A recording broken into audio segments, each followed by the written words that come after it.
roughly, oh, is it not on? I'm using There you go. and on. Look at that. Thank you. We have to help each other out in things like this. Thank you, Kim. So we are running about 15 minutes behind schedule, which is okay. I just wanted to do a quick poll. So we have 30 minutes of presentation, 15 minutes of Q&A, another 30 minutes of presentation, another 15 minutes of Q&A. Thank you, Kim. I hate the sound of my voice. Ugh. You're But not anyways, the only one. if you guys are loaded with questions, we can keep the Q&A, and I can just cut out a little bit of the content at the end and email that to you guys later. We'll just kind of feel it out and see how it goes. But if I start talking really fast, that's why, because I'm trying to be respectful of you guys' time and get us out early, or on time. But anyways, thank you so much, everyone, for coming to our second quarterly presentation titled Water Conservation for Homeowners.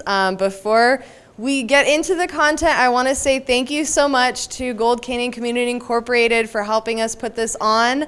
They're an absolutely huge asset to helping us with this and helping keep me organized.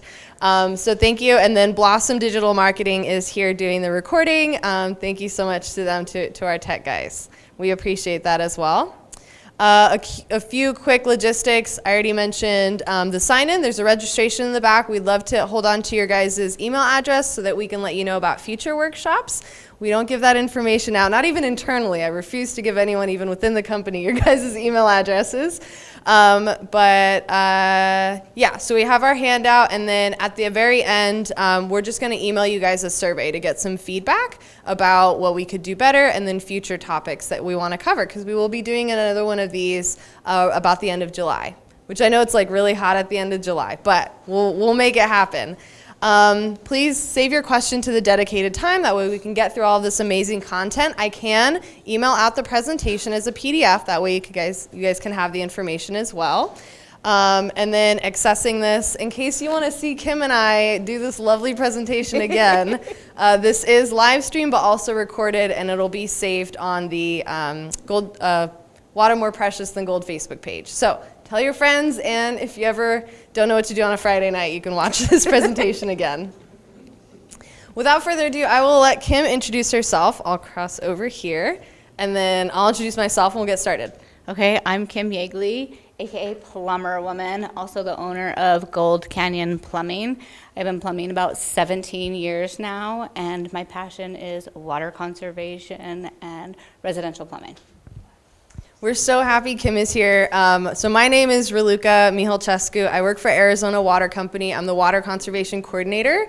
I've been working in water conservation for about 5 years. I got my start with the City of Tempe's conservation program, which is just like chef's kiss, a really amazing conservation program. And I'm happy to be here. We thought it would be amazing to have Kim do this presentation alongside with me because she has so much plumbing experience. She's here for questions, and she's also gonna, throw in her knowledge from being a plumber for so long. Do you want to introduce your staff in the back as well? Sure. That's Ivan, my husband, and our tech, Stephen, way in the back, and those are my grandchildren, which are future plumbers. Yeah, so, exactly. So Teach them young. If you guys have questions about anything at the end, they're also available to answer questions about plumbing and stuff like that. So this is just a quick agenda where we're going to be going over. The first half will be focusing on indoor water use and also giving you guys tips on how to find leaks yourselves in your home. And then the second half is all about outdoor water conservation, and if you ever go out of town for an extended amount of time, how to prepare your home for that and what to do when you come back to make sure you don't have any issues. So I wanted to get us started with just some numbers, kind of zoom out a little bit and give you guys a little bit of perspective on the state of Arizona. So a study was done in 2019 that shows that one person in Arizona on average uses about 120 gallons per day. That also includes landscaping, pools, water features, different things like that. 20% of water used as a whole for the state is municipal water use, and up to 70% of water used at an average household is actually outdoors in the landscaping. So that's why the second half of the presentation is focused on outdoor water use, because so much happens to go out there. This is a really amazing graphic put together by Water Use It Wisely, a regional water education or water conservation education program that kind of breaks down where that water use goes. And then we did an initial study in Gold Canyon right before we launched the Water More Precious Than Gold program, and we determined that the average person in Gold Canyon uses about 127 gallons per person per day. So a little bit over the state average. That just means that there's some potential for conservation there. What is water conservation? When I first got started in conservation, it got kind of a bad rap. What does that mean? That does not mean we're trying to get everyone to use 0 gallons of water. That's not the goal. We're trying to reduce water waste, increase water use efficiency, while still maintaining a desired quality of life, right? We all still want to be able to live our lives in a happy, comfortable way. Ways to conserve water, I thought it would be beneficial to kind of break it down. Fixing leaks is absolutely the first way to conserve water, because that's considered water wasted, not for a purpose. If you upgrade your technology, that's a way to conserve water. That's an amazing way to do it because that water is already going to be used, right? We're going to flush toilets, we're going to use the shower, we're going to use the dishwasher. Why not use technology that conserves? And then habits, things that we can do in our day-to-day. I think everyone's heard the old token of, turn off the sink when you're washing your hands so that water doesn't get wasted. So those are kind of the 3 categories or the 3 ways to conserve water, and we'll keep revisiting that as we go through the different spaces where water gets used in a household. Signs that you may have a leak. Kim and I are going to tag team on this, by the way, so jump in whenever you see that. If your shower faucet is dripping, I know a lot of people, you can hear a drip of your shower faucet, your sink faucet, you can see water on the ground outside, maybe your hose bib's dripping, there's visual signs of it. Also, sometimes you will hear your water leaking in the wall. When your shower's dripping, your cartridge, an easy quick fix is your cartridge in your shower. And behind the handle, there's a cartridge. What is the other one? Puddles outside. Sometimes if your line breaks, in your landscaping, you'll see water start to come up. Yeah, and another sign that you may have a water leak is if your water bill is increasing. Sometimes if you have a big leak, you'll all of a sudden get a big spike, but also gradually over time. That means that you might have a little leak that's getting bigger and bigger. So pay attention to your water bill. If you call your amazing water utility, Arizona Water Company, the customer service reps are trained to be able to walk you through some basic ways to determine if you have a leak. Which is all content that we're going to be going over today. So if you ever need a reminder, you can call them as well. And then the different types of leaks, there are the ongoing leaks, things that are constantly running, right? And then there are leaks that only occur when you're actually using something. So like if your irrigation system has a leak, but it only happens when the irrigation system actually turns on and you've got like a little mini fountain happening in the backyard. So those are kind of the two types of leaks that we wanted to point out so that you guys could be aware of.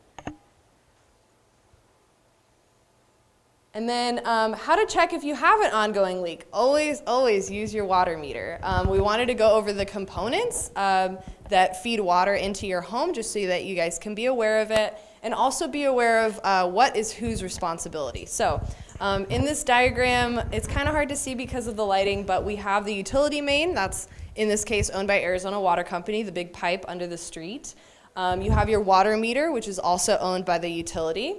But everything beyond the meter is actually the homeowner's responsibility. So the service line that feeds from the water meter to the home, the house shutoff valve, which is your main shutoff if you ever need to fix something, that's owned by the homeowner, and then a backflow preventer, which is more so important for water uses in the irrigation system. That's what it looks like. Yeah. It's bad all the time. And Kim's going to teach us a ton about configuration with your backflow and what's the ideal way to set it up.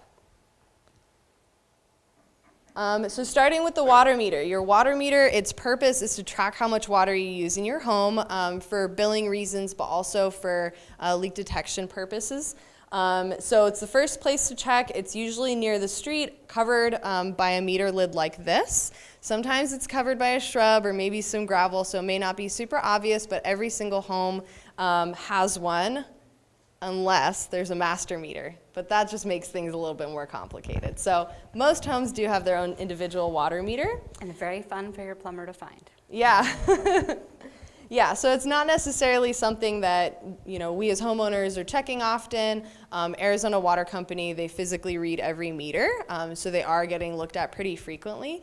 But if you ever have to get access to your water meter, make sure that you're wearing shoes. Make sure that you have gloves or some sort of protection, because there are things that get in there and that will hide. I've seen beehives in a water meter. Kim's got stories. Snakes, scorpions. Yeah, this is a scorpion that Kim found in a water meter. Snakes, scorpions, frogs, all kinds of stuff. Just be careful. If you are opening your water meter box, be extremely careful, please. Wear shoes, wear gloves. If you're doing it at night, take a flashlight. Just use precaution, because things like to hide in your water meter box. Well, and if you stomp on the meter a few times, typically Spiders. Gives them a little scare, and so that's helpful. But also, you make sure that you're using a tool. Do not stick your hand or a finger in that hole to try and pull the meter lid out. Use a screwdriver or something like that.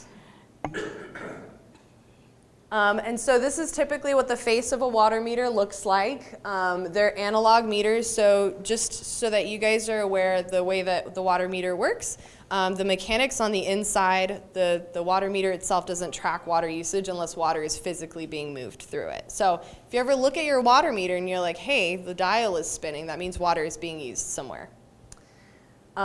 So if you suspect that you have a water leak, the first thing that you do is you make sure that there's no water being used intentionally. So no one's doing dishes, no one's washing the clothes, the irrigation is not running. You would go out to your water meter and you take a look at it and see if there's movement. If there is movement, water is being used somewhere, and so now you have to put on your investigator hat and figure out where that water is being used. If it is indeed a leak that needs to be fixed, or maybe it's something that's just running unintentionally that you may not be aware of. So it can be an ongoing leak or a situational leak. And then this is an example that Kim gave of, it's going to be a little bit hard to see, but the way that a water meter looks when it is flowing. So I'll go ahead and... Here.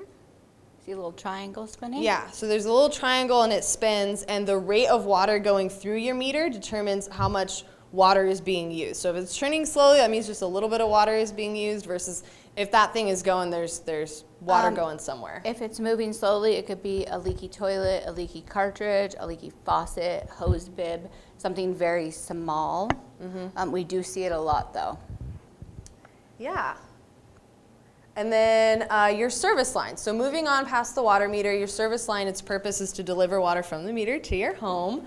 And it can be made of different materials depending on who built the home and what the decision was at the time, or the plumbing codes. So there's galvanized steel, there's lead, there's copper, I think there's heavy duty plastic, yeah. PVC. PVC. Gold Canyon, certain neighborhoods are all ran in PVC. Yeah, and so it's important to know what your service line is made of. And your service line can leak. And if you have a leak in your service line, that can become very problematic very quickly, because those tend to get worse over time. Sometimes it could be obvious, like maybe you have desert landscaping in the front and all of a sudden you have a patch of grass. And you're like, whoa, where's this grass coming from?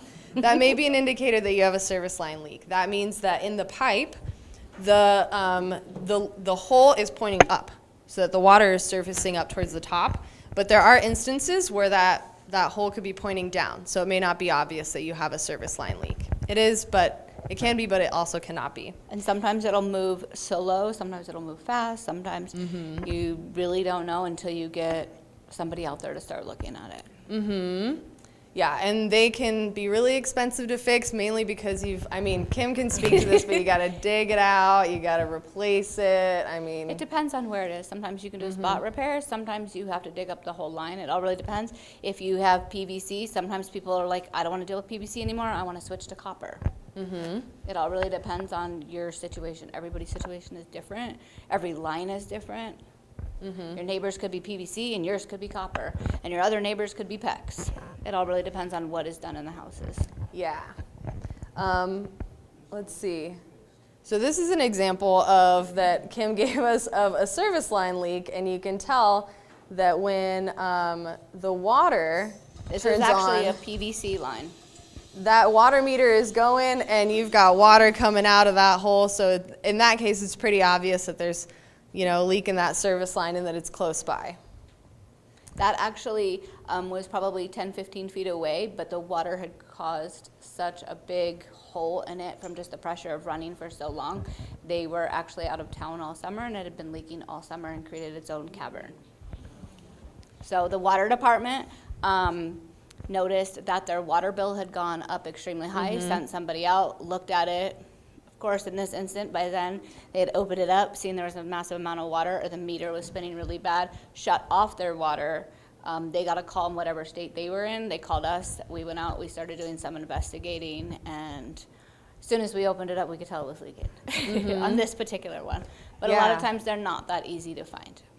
So one of the services that Arizona Water Company provides is that the customer service reps once a month will run a report, and if your water bill is higher than it normally is, I think like 2 or 3 times higher at that season, they'll give you a call to try and let you know, to help avoid, coming home and having a disaster. So hopefully this doesn't give anyone nightmares tonight that your service line is leaking and you don't know it.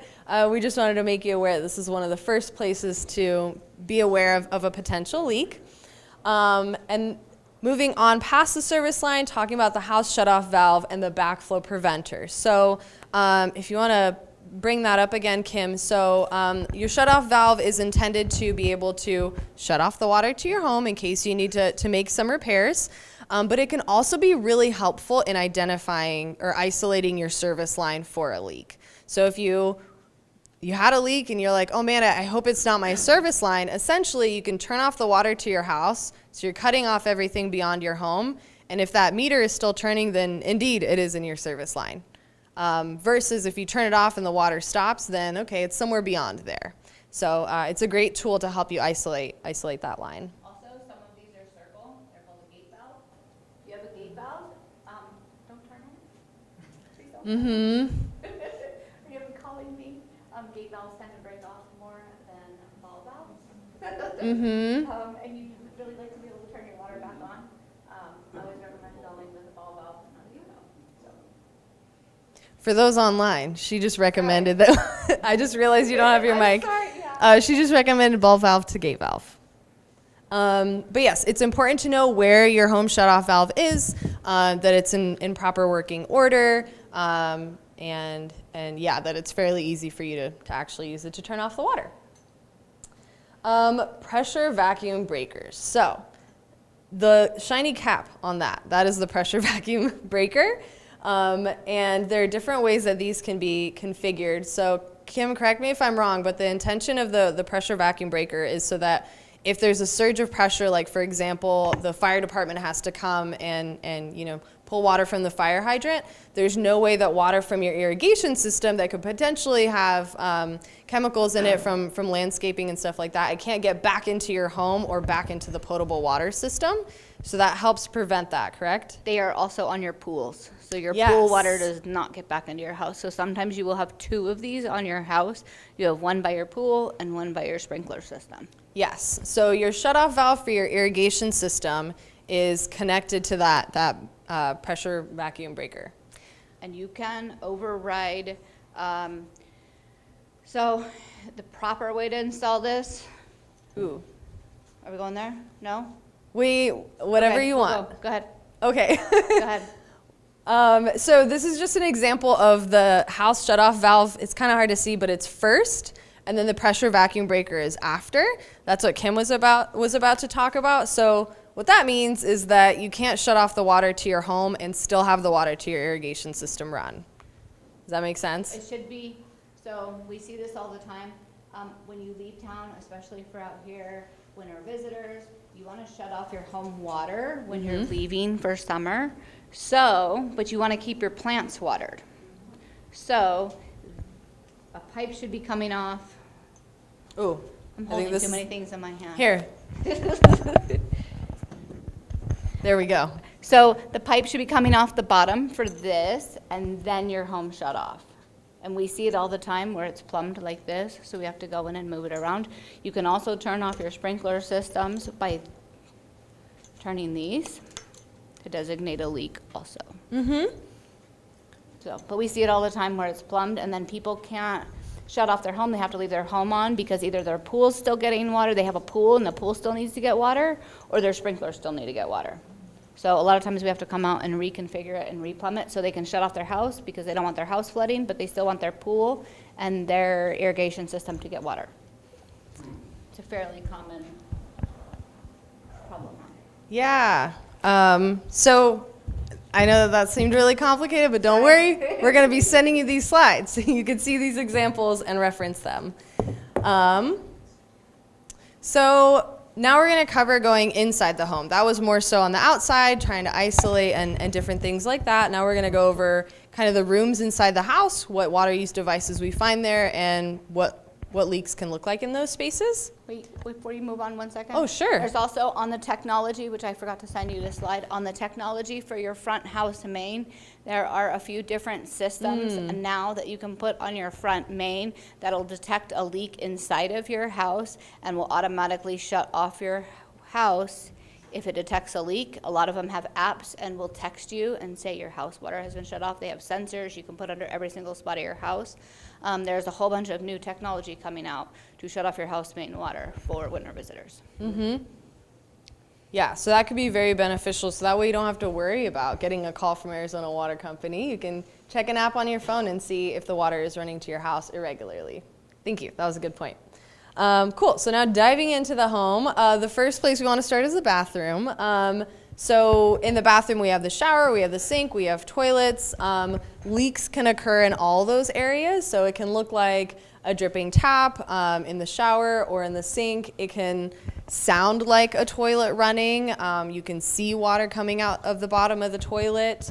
As far as technology goes, you can replace an old toilet with a high efficiency toilet, which gets the same job done, but with less water. So 1.28 gallons per flush compared to older toilets that can use 5 gallons per flush. And I actually don't think you can purchase anything more than 1.28. 1.6. 1.6, okay. And we have a toilet on display if you'd like to check it out. Yeah, that's the golf ball toilet, Yep. right? That flushes golf balls and is still effective. You can replace your shower head with WaterSense label shower heads. Those are just get the job done of showering, but with not as much water, so higher pressure. And then you can add an aerator in your sink that just mixes in air with your water so you don't have that constant flow of water like you would at your kitchen sink. So it's easier or more beneficial for washing your hands. And then some habits you can do to conserve water in the restroom. You can take shorter showers, turn off the water when you're not using it at the faucet, and then don't flush trash down the toilet. Anytime I kill a bug, I want to flush it because I want to make sure it's dead. And then I remind myself not to because that's a flush that I should save. So little things like that you can do.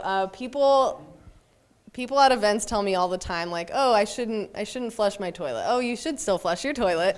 The wastewater treatment plant wants you to flush your toilet, but just make sure that you're being conscious about it. Your plumber wants you to flush your toilet. Yeah, and we wanted to spend a little more time on the toilet just because it is the highest water using device inside the home. Everyone uses it multiple times a day. So it's where the most common leaks can also occur. Do you want to talk about reasons why it would leak? Your flapper, people like to put chlorine tablets in their tank. Please don't put chlorine tablets in your tank. It eats your rubbers out on your toilet and causes your rubbers to start leaking. Your flapper, your overflow, your fill valve, you can do a little test at home if you think your toilet is leaking. If you see water movement in your tank, you can buy like tablets at Home Depot. A lot of supply houses carry them. You can put a tablet in the back, or you can put a few drops of colored food coloring in the back, and you'll see it. Then you just need, a lot of times it's just a flapper. A lot of times the rubbers are going bad, and it's just over time they wear out. Yeah, so it can be, you can hear your toilet leaking if it's constantly refilling, or if water is constantly going into that overflow tube, you'll hear it. But sometimes you won't hear it. So what Kim was talking about with that flapper, if that seal gets cracked or something like that, you won't necessarily hear it. But Toilets are notorious culprits of leaks. They can waste 5,000 to 60,000 gallons of water a month, which is crazy. And our CSRs at Arizona Water, our customer service reps, they're constantly asking for ways that we can educate people on toilets, because they're always taking people through and how could it be my toilet that's so much water used, and you'd think I'd see it on the floor, but they're sneaky and they're built such that they don't actually overflow. So check your toilets if you're ever suspicious. Sometimes you'll see the water in the tank, like when you open it, sometimes you'll just see like a little movement in it. And it's just a little drip, but a little drip adds up. Yeah. So check those toilets. And high efficiency toilets will still flush as effectively. Your laundry in your kitchen, so the big ones are just dripping faucets in the kitchen. If you have an RO, reverse osmosis system, check that, because sometimes that can malfunction and that can cause a little bit of a leak as well. Technology you can add in your laundry in your kitchen. Add aerators to your sink, although I've had some people tell me that it makes filling up a pot of water more difficult, so I do understand that. Look for water efficient RO systems, or purchase Energy Star dishwashers and washing machines. So ROs, a lot of times ROs, for every 1 good gallon of water you get out of your RO, you waste 5 gallons of water. So now they're coming out with ones that are 1 to 3. For every 1 good gallon, you only waste 3, or there are new systems that are 1 to 1. So if you are looking into purchasing an RO, just check the facts on them. Yeah, and then just some habits you can do to conserve water. My mom does this all the time and it drives me crazy, but she'll let the kitchen faucet run to get the cold water. And I'm like, Mom, put it in a pitcher and stick it in the fridge. That's a way that you can, stop that water from running so much. And then anytime you run your dishwasher or washing machine, just run a full load, because that helps conserve water too. When my mom is not using the dishwasher, this is what she makes me do. So this is my ode to my mother. You can wash your dishes in a bucket and then put the bucket of water out to your plants. So that's my plug to my mom. Because that's less water she has to go out there and water all of her roses and stuff. So. And then for your laundry, you can install a gray water system. So that's plumbing, so that the water from your washing machine, instead of going down the sewer pipe, you can actually reconfigure it so that it goes out to landscaping. There's a gentleman in the conservation community named Ryan Wood. He works for the city of Tempe, and he has a gray water system for all of his fruit trees in his backyard, and he remembers the exact date when he last had to water them by hand, not using his washing machine. So he's a big advocate for that. You just have to make sure that the soap that you're using is good for your plants, but that is an option. And then the water heater. There are different types of leaks that can occur with your water heater. You can have, they can spring leaks from the fittings at the bottom or from the drain valve at the bottom. A tank can also crack. Technology, you can install a tankless water heater or a recirculating pump. These are awesome. Dave has one in his house. Yeah, you guys have one too? So you put this on the top of your water heater on the hot side, and you set this little timer to, let's say, 30 minutes before you wake up in the morning. When you go into the shower, you turn the shower on, you have instant hot water. You have different settings. Go ahead. How does that work? I mean, you got 50 feet of pipe that's stuck in concrete and it sucks all the hot out of it. This little guy. What's that? So this goes underneath your sink, and so you can have up to 3 of these in your house. What it does is it creates the hot water loop. So it runs the water to the furthest place, which would be I'll use Dave's house as an example. In Dave's house, it is the bathroom sink closest to his shower. So this creates that closed loop, the recirculating loop, and it runs water through it. Runs the hot water through it and creates the recirculating loop. You need 2 pipes to the loop that way. Yes, so on your cold side goes in here, your hot goes in from your faucet. Doesn't that make your cold water hot then? Yes. Yes, on that sink, yes, for a little bit. You will get cold water, it just takes a little bit. There's no cold water in Old Canyon. No. Yeah, there's no cold water in the summer anyways. The water is lukewarm. Yeah, yeah. Recirculation doesn't work. And so I have a lot of times people will have like a split house and they'll have a bathroom on this side and a kitchen sink on this side and the water heater's in the garage. And they never get hot water to their kitchen sink and that back bathroom. So you can put up to 3 of these per Grundfos pump. And so we'll do the underneath the kitchen sink and in the farthest bathroom. It saves, I think, is it on the next slide? 12,000 gallons of water a year. That is, if you ran your shower for 20 seconds, 5 times a day. It's just saying like the kitchen sink, if you waited 20 seconds 5 times a day to get hot water at stuff, you would save 12,000 gallons of water a year just with a Grundfos pump. I have a lot of people who we've installed them and they absolutely love them. Some people install them and absolutely hate them because they don't get cold water at some of their spots anymore. Go ahead. You can turn them off for summer because like you said, a lot of times you don't get cold water in the summer. So you can just turn it off all the way in the summer, which I do have people do that also. There aren't very many habits we can do or habits we can change with our water heater to conserve water, but Kim did point out a good one. She said that if you flush your water heater annually to remove the accumulated deposits, you can wash your car, water your plants with that. So You can water your plants if you don't have a softener. And if you do have a softener, wash your car because then it'll be a spot-free rinse. That was awesome.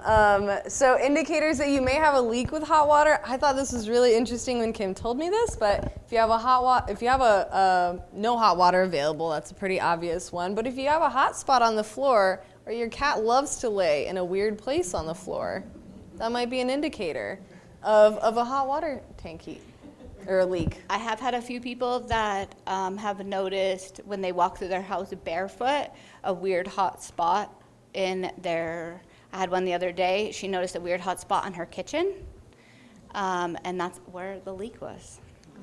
Ooh. So it's a lot of weird, I start asking people weird questions like, why are you asking me that? Where does your cat lay? It's part of the inspection. Yeah, right? And then water softener. So for leaks, you should check your water softener for malfunctions and constant running. So the resin can escape and get stuck in pipes, and your water softener can run constantly, which is considered leaking. For technology, you can install a green efficient water softener or a conditioner system. There's different technology now. There's conditioners, which are no waste, no backwash, no waste, no electricity. There's hybrid systems. This is a hybrid system. This is a conditioner and a softener. And there's a green softener, which uses 50% less salt and 50% less water when backwashing. So if you are about to replace an old softener or just looking for different options, a lot of people don't want to lift salt. There's a lot of different options out there. So if you're going to purchase new stuff, do your homework. Yeah, and then different habits you can do. So engage the bypass on your water softener when you don't need it. So like if you're gonna go out of town or something, consider removing your water softener if you don't mind the natural water quality, and then flush it annually to remove those accumulated deposits. Cool, and these are some backwashing tips that Kim was telling me about that I thought was super cool. So with a standard softener, they use about 35 to 65 gallons per backwash. A green softener uses 20 to 25. So that's one of the benefits of conserving if you have a green one. And they typically backwash in the early morning, like 2 or 3 a.m., because I guess they're really, really loud. So you may not notice if it's backwashing. But it does do it every day. No, it depends on the gallons of water you use. But they do use, if you go to a conditioner, which is a no-waste system, you save 6,240 gallons. That's how much water your softener uses when it backwashes in a year. So they do use a lot of water. I always tell people this, it all depends on what your water needs are. Do you want soft water, do you want clean water, or do you want both? So you have to kind of know your needs of what you want from your water. Nice.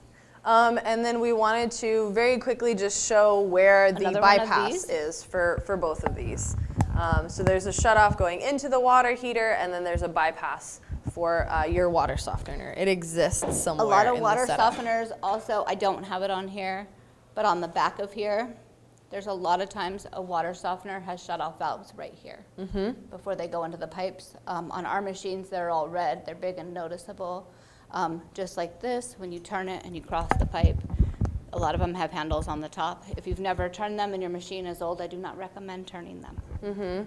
And this is all helpful in the leak isolation process if you feel like you have a leak, to know where those shutoffs are so that way you can shut it off, go check your meter, and see what happens. Okay, time for questions. We got a little bit of time before we move on to the next section. So do you guys have any questions about what we've covered so far? How much is this thing right here? Oh, how much does it cost? It all really depends on what your front main looks like and how easy it is to install and how complicated. Around $1,200. And the recirculation pump? Around 8. Like, same thing, it all really depends on what the top of your water heater looks like. And your water softener? It depends on the system. They can range anywhere from around $1,800 to $3,200. It depends on what system you go with. Question in the back, yes. Could you put softener in the water as the source and save us all the costs? And it seems like, that's just a question. It seems that Yeah. you refine the water to make it better. So the water quality that Arizona Water Company provides our customers are in line with EPA standards. Unfortunately, just the nature of the fact that we live in Arizona, everyone has hard water that's super mineral rich. It's just the fact that we live out in the desert and that we get groundwater. So it's got all that mineral in it because it's, we pump it out of the ground. I know that like the city of Scottsdale, they do RO, reverse osmosis, at the treatment, at the water treatment facility. So customers in Scottsdale get RO water, but that is something that the folks of Scottsdale really wanted to do, and that got incorporated into their water rates and maintaining all of that. So how much more are their water rates? That is an excellent question. I don't know that off the top of my head, but I do know that your water rates include maintaining the system and the age of the infrastructure.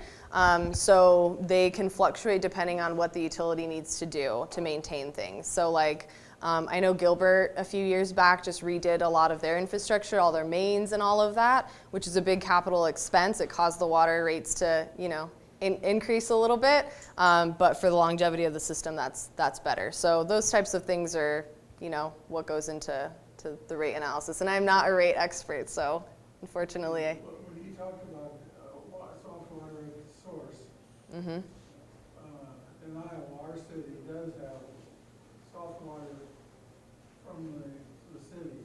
So I live out in the country, I have a well, but they actually do have soft water.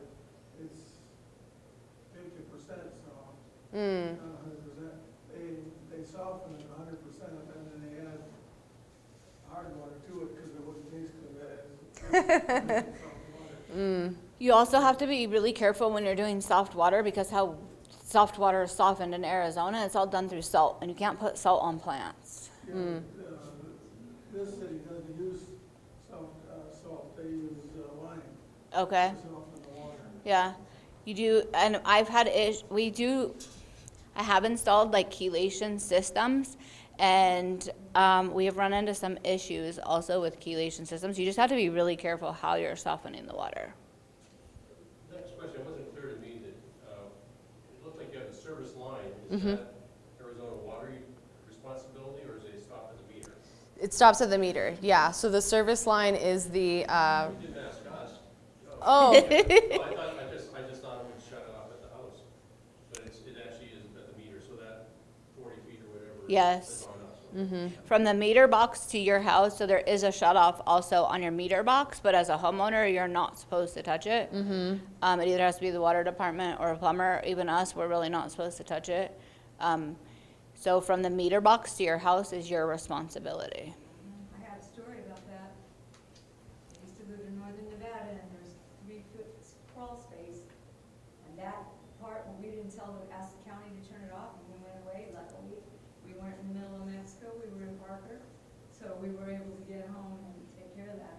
So yeah, you wanna pay that extra amount to call your water company, turn it off. Yeah. Even though we could go right there, like you Yep. said, we're not If you supposed break it or something happens to it, you become liable for it. Yeah. Sure. I Yeah. installed a landscape software called HydroWise, and it includes Oh. a meter, so it automatically emails me or texts me if the flow of the landscaping system is either under or over. Yeah. You can manage all the valves from that too. We go to Minnesota every year, so I can do everything remote. Yeah. That's what you can do with like Flow by Moen and stuff. And there's other technology. There's other companies that do it out there. But a lot of times you can look on your phone and you can set it to do a flow rate per how many people, how many gallons you want to use per people per day per. I mean, the technology is great on some of these. Saving hundreds of dollars. Yeah. Yeah, we'll get into that in the next section, talk about the, Circulating pump, it works very quickly in the sink, but it takes a little longer in the shower. Why would that be? No, it's instant in the shower also. No, it's not. And yours? Yeah. On yours? The sink is right away, but the shower still takes a little bit. You'd have to have me come out of your house. Mine is instantaneous, I mean, it's there. Yeah. question up here? So, if we're talking about water conservation, why are we putting so much effort into irrigation? Why are we putting effort into irrigation? If we're talking about water conservation, Yeah. why do we have irrigation and put so much effort into it? Good question. Oh, like why do we have Yeah. landscape Shut it off. irrigation? Shut it Oh, off. well, I mean, Conserve water. I think that gets into the quality of life aspect of it, because so as a conservation specialist, I try really hard not to make that decision for people. If they want to have lawns, you know, they're more than welcome to have a lawn. My job is to whatever people want for their quality of life, to make sure that they're using water as efficiently as possible to do that. And I think that the next section that we're going to cover is focused on landscape irrigation, because 70% of water does go out there. I think that there are amazing ways that people can have beautiful landscapes while still being water conscious. I mean, my colleague at Tempe, like I said, he's got fruit trees, and some people would say, oh my gosh, those require so much water, but he's got his gray water system for it, you know? And so I think that there are ways that we can be conscious about it. And like the gentleman in the back was mentioning with landscaping, there's technology that you can install so that you can get a really good understanding on how much water your landscape is using, and really getting on top of it, because I would argue that a lot of water is used in landscaping because people just don't do a lot to manage it. So, and we will get into that. That is a great segue, actually. So, Actually, when you look at it, we live in the Sonora Desert. mm-hmm. Why don't we have natural Sonora plants? Yeah. We have to educate people that maybe grass isn't the way to go. So I think there's some education in the residents that need to have occur. Yeah, it's almost like we should put on workshops to talk about these things. But How is it to put the gray water in an existing house? Because you'd have to dig up your quarry, wouldn't you? if Gray you water only comes from the sinks, you wouldn't want it going from the toilet. so when I was mentioning gray water specifically with laundry machines, yeah, that. Just the north of the state. Yeah, the whole plumbing something from your toilet to your sink, that's a whole nother topic for a whole nother time. Yeah. It Yeah. would all really depend on where your washing machine was located at your house. Like mine's on the back wall of my house, so I could, in theory, just plumb it right. I have a bunch of fruit trees. I could just plumb it out to my fruit trees. You have it? No, I do have fruit trees. I could, if that's the way I decided to go, I could. It all really depends on where your washer and dryer's located at your house. And how do you know what kind of soap you can use? There's certain soaps that are made for it. Oh, You just got to do some research on it. So cool. I mentioned a few different times that 70% of average water use at a home happens outside. That goes to irrigation, pools, if people have fountains, or if there are leaks happening outside. So starting with the irrigation system, I just wanted to quickly explain what some of these components are. So you've got your irrigation timer. That's just an example of what a timer can look like, but it's basically the brain or the computer of your landscape system. And you have a program schedule, when to turn on, how long to run, and what areas to run. And then you have your valves, which are kind of like your on and off switches for getting the supply to the landscaping. And then you have your endpoints, which are like your sprinkler heads, your drip emitters, and your bubblers. The gentleman that just left was talking about a smart irrigation timer. So there are a lot of different timers on the market right now. You can get a smart irrigation timer which can connect to your phone, and you can control the schedule, control when things turn on and off from an app on your phone. And that's really helpful for people when they do go out of town, because you can kind of monitor things. And it can even, there's some of them that can also tell you, kind of learn the flow rate. So it'll learn that like, oh, this much water goes to station 1, and if for some reason more water is going out, then it'll flag you and say, hey, there's a potential leak, more water is going to this zone than normal, and it'll shut it off until you can get to it. Fix any malfunctions that you have with your timer, and then put it somewhere where it's protected from the sun. There's a graph out there that shows that the water use per person in Arizona has decreased despite population increases. And one of those factors is the fact that people are getting smarter with their landscaping. I mean, if you saw Phoenix like 50 years ago, so many people had grass. And so people are slowly starting to convert their landscaping to something that's more practical, or, being really intentional with where their turf is. Turf is kind of meant to be played on and hung out on and stuff like that. And so in conservation, I kind of think of it as like functional turf and non-functional. So where it's functional is where it's being used, and maybe finding areas where it's not functional, you can remove that and put in desert landscaping.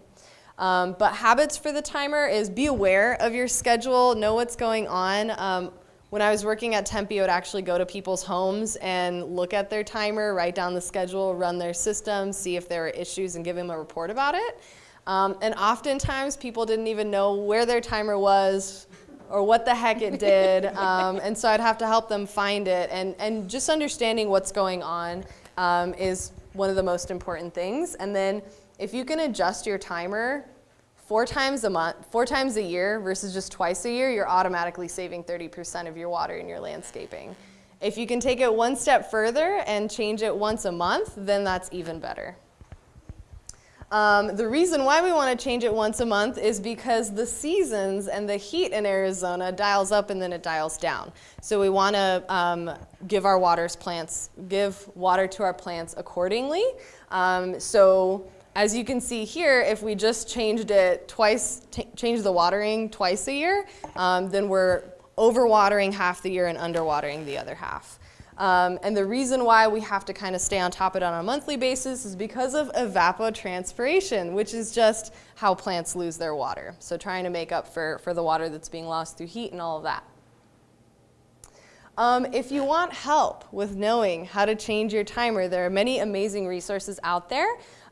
This group called AMWA, the Arizona Municipal Water Users Association, they have a text option where if you text the words when to water to this number, they actually will send you a free alert once a month that says, hey, don't forget to change your irrigation timer, and it actually gives you tips on how to do it. It's an amazing, amazing resource. There's also watering guidelines. We have links to this little table here, but it tells you how often you can go in between watering certain things depending on the season. So if you have a desert adapted shrub in the summertime, you only need to water it maybe once a week to once every 3 weeks. So this helps kind of educate people on how often they can be watering. Because one of the big issues is that people assume that desert plants need more water than they do, or that grass needs more water.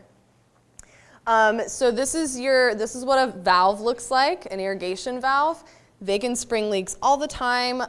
It's important to know where they are and to inspect them. They can get cracked, similar to how a toilet flapper can get cracked, and then they can leak water. You can replace them with higher functioning ones. And then one way to conserve water in your landscaping with your valves is just to bundle things that have the same water needs. So don't water your grass on the same system as you would water, your cactus. because you're going to have to water to what that grass needs, and then you're overwatering your cactus. So just be aware and kind of bundle things up in ways that make sense. Sprinklers. I'm sure we've all seen sprinklers malfunctioning. There are different types of sprinklers, but they can get broken. The nozzle can get hit in a different direction. You can install high efficiency technologies to help with that. So they've made it such that they put out bigger drops, and they don't mist as much. So if a breeze comes in, it won't blow the water away. And then habits. There's so many things you can do if you have turf to make sure that you're not wasting water. So doing things like a cycle and soak, or only watering when the sun isn't out.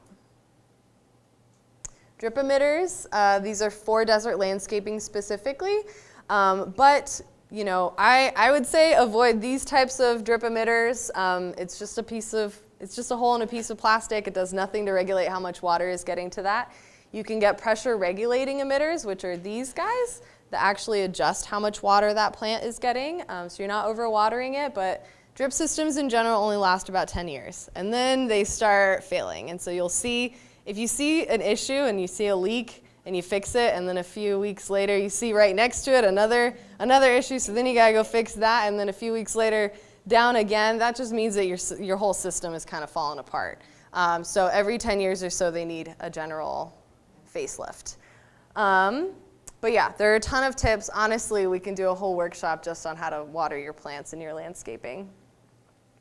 And then bubblers, we don't see these too often. Bubblers are actually the most efficient way to water fruit trees, just the way that the farmers used to do it. You actually only need to water a citrus tree once a month in the winter and twice a month in the summer. I give it about 100 gallons in a basin like that, and it'll be happy as can be. So there's a ton of stuff on fruit trees using bubblers on them, but yeah, just being aware of how much you're watering and when you're watering. Pools. So the reason why kind of organize pools in this way is that the landscape irrigation is kind of one section of your water system. Your pool is typically off of your home line because it's considered potable water, but it will have a backflow preventer. And your pool fills go bad quite often and will run constantly. Mm-hmm. So a lot of times you need to have your pool. If you hear your pool like running all the time, check your pool fill. Another thing about pools, I don't know if you put it on here, drives me absolutely nuts, is people like to drain their pools. And so you see them just putting it out into the street. Actually, we've seen like 4 or 5 this week just driving around.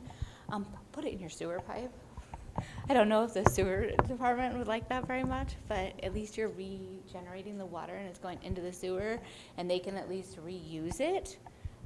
It's not just going out into the street and into the sewer drain. Plug to my mom again. God love her. When we had a pool, she would just let it sit. She would let it sit for a few days and without adding chemicals to it. Wouldn't let us touch it, and then she would get that water and put it on the landscaping because she's like, well, the chemicals are gone. So I know that people do that as well. She's resourceful. This is what Kim was talking about with your float valve. So similar to a toilet, there's this little valve on your pool that refills it whenever it's hot and the water evaporates away, but those things get stuck, they get broken, the seal cracks all the time. I actually started carrying a few of these on my truck because I got so many calls about this, and you could hear it running, and people would be like, I have a leak, or their meter would be spinning, and I would go out, and I'm trying to diagnose a leak now, and it's the pool fill. So I always carry a few pool fills on our trucks now. I have a question about that. So our community pool puts a hose in it all the time. So does that mean there's an issue? They might not have a pool fill on them. Yeah. Some pools don't have a pool fill on them. Some do, some don't. It all really depends. Well, the hose is on all the It time. might not be working, but we do have that. There we go, yeah, it might be shut off, Yeah. the automatic fill might be shut off at the pipe.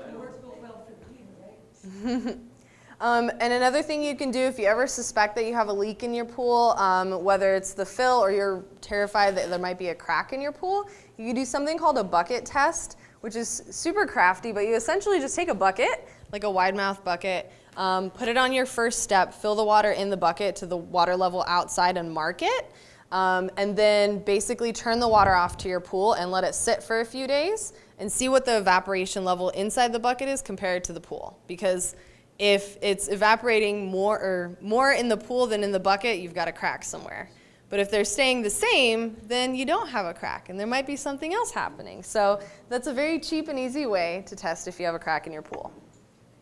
Also, don't set your level too high, because that water will automatically just go down your sewer drain. We have some books in the back that are just examples of this, but there's literature out there to help with conservation in many different forms. If you see one of these and you're like, God, I just have to have one in my hands, please email us and we will mail some to you. But this book helps with desert plants. It lets you know how big they get, what type of needs they have, so that way you can plant the right things in your landscaping. It's an amazing book, and all of these are free online as well. This guide is for the savvy resident that wants to design, install, and maintain their own desert landscaping and that doesn't want to hire a company to do it. This goes over watering your landscaping in details. That's where that little chart that I pointed out lives. And then this book, we call it the pig book because it's got a little pig on it, but it takes you through all the different steps to isolate leaks in your home. So essentially everything we went over today and more. I know, there's more. It's all covered in that book as well. So, we're actually doing pretty decently on time. But in the summer, water use naturally increases. It's hot, we're showering more, we're hiking more, we're drinking more water, pools are evaporating. So your water use is naturally going to increase, but leaks can arise. So be aware of your water use in the summertime. And actually, this is something that Ethan and I do when we're looking at water use data. If you look at your water use in the winter months, that's typically the amount of water that you use just inside the home because there's not as much landscaping needs. So if you compare your winter months to your summer months, that difference is typically how much water you use outside. So a little tip for you if you're trying to understand how much water you're using.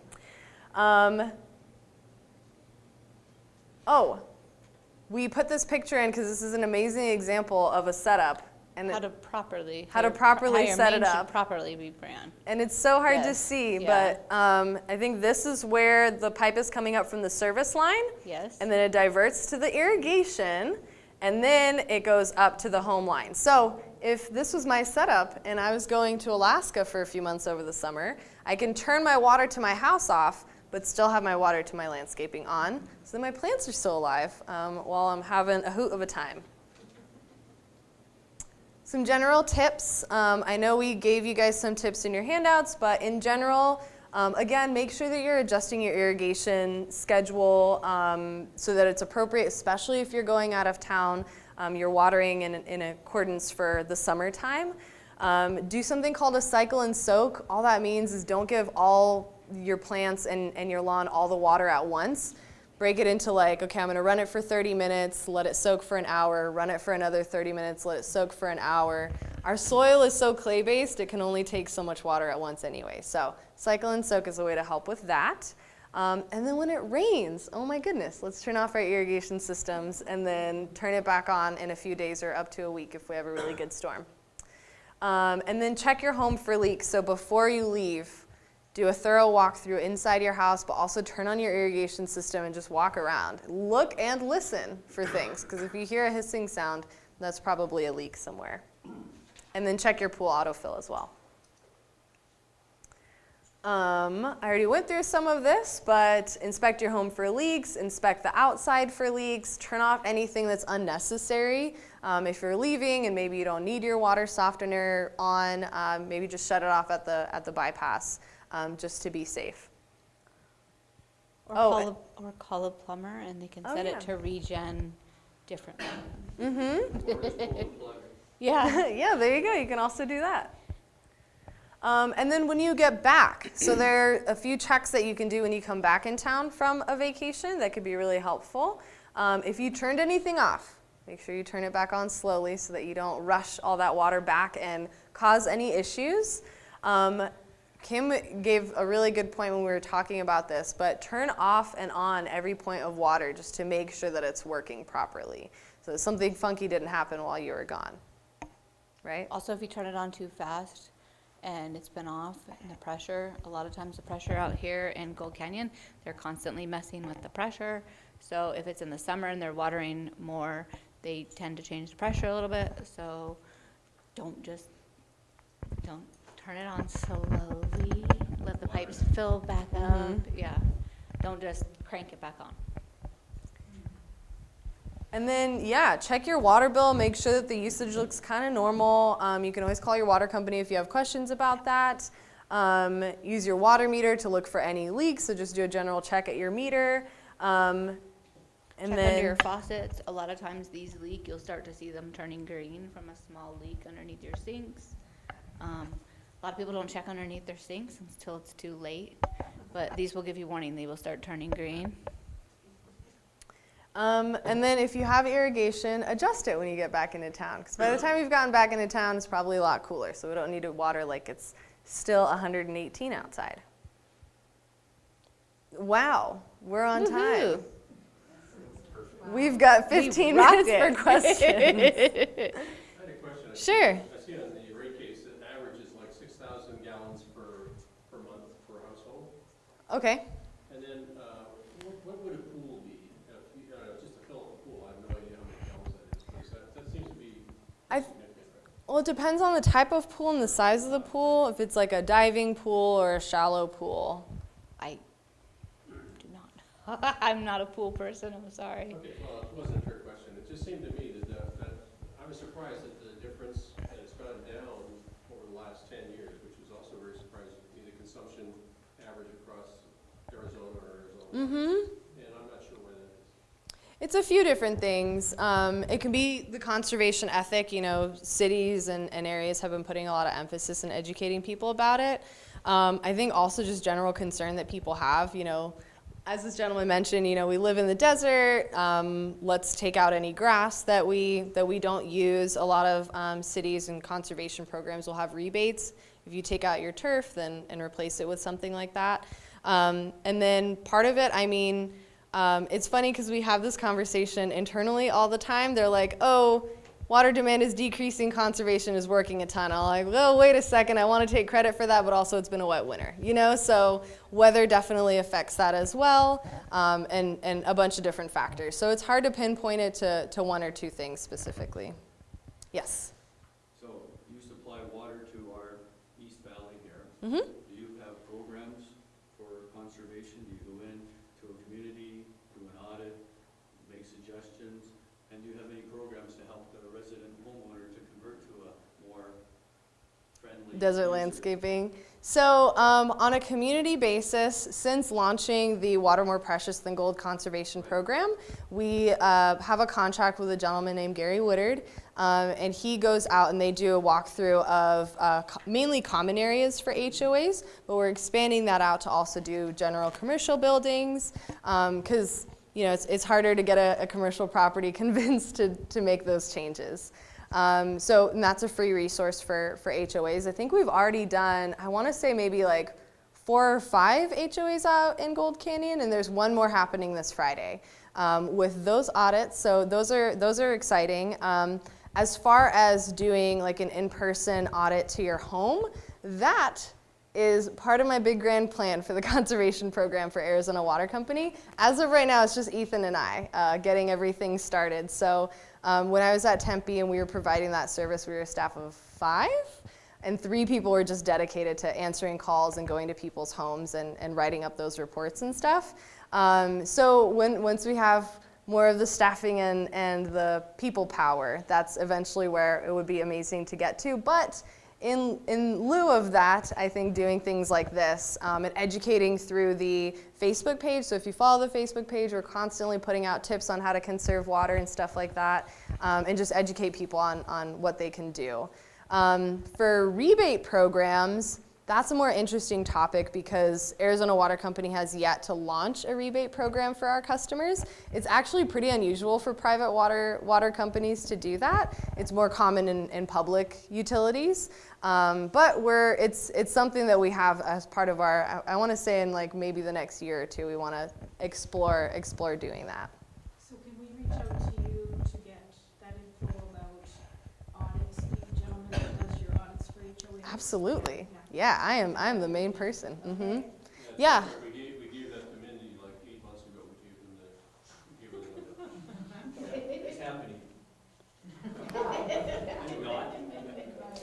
and Like your land to Florida, you know?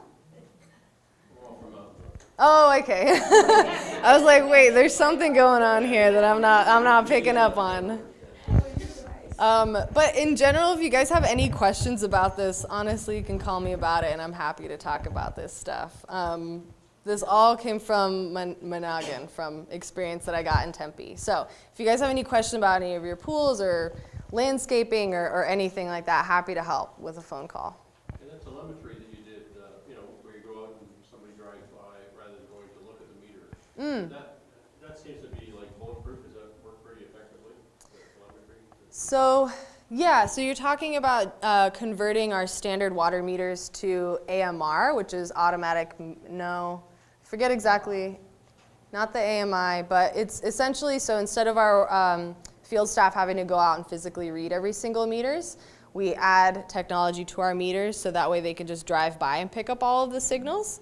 A lot of utilities have that. We're honestly kind of one of the slow adopters to that, and that's been working really effectively. A lot of the case studies are working great, and I think the city of Tempe is fully automatic meter infrastructure, so they don't even have to drive by, they just get signals, and that works amazing. I think Scottsdale's working in that direction, and from what I understand, it's not like they're having issues significant enough to rip that technology out.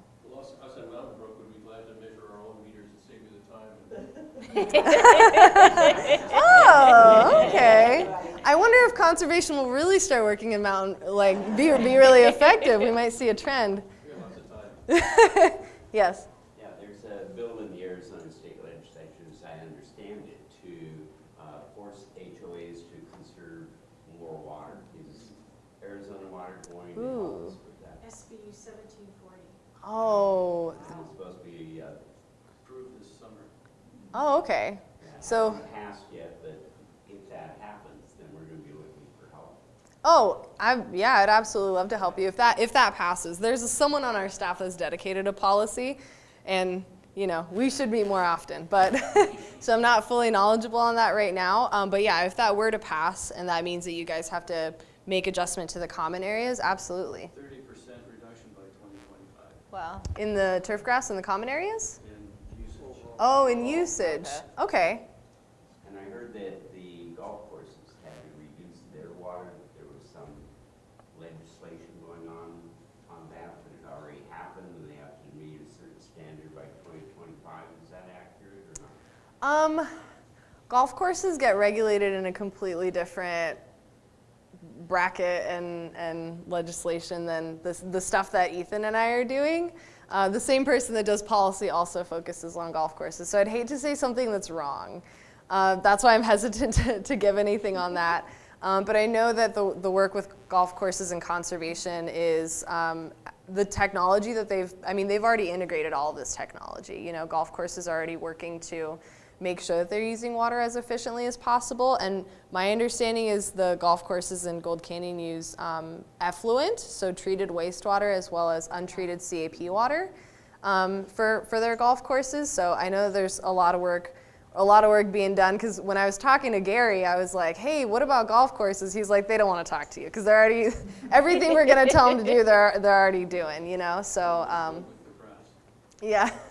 So yeah, that's a little bit out of my wheelhouse, so sorry I couldn't give you more of an answer about that.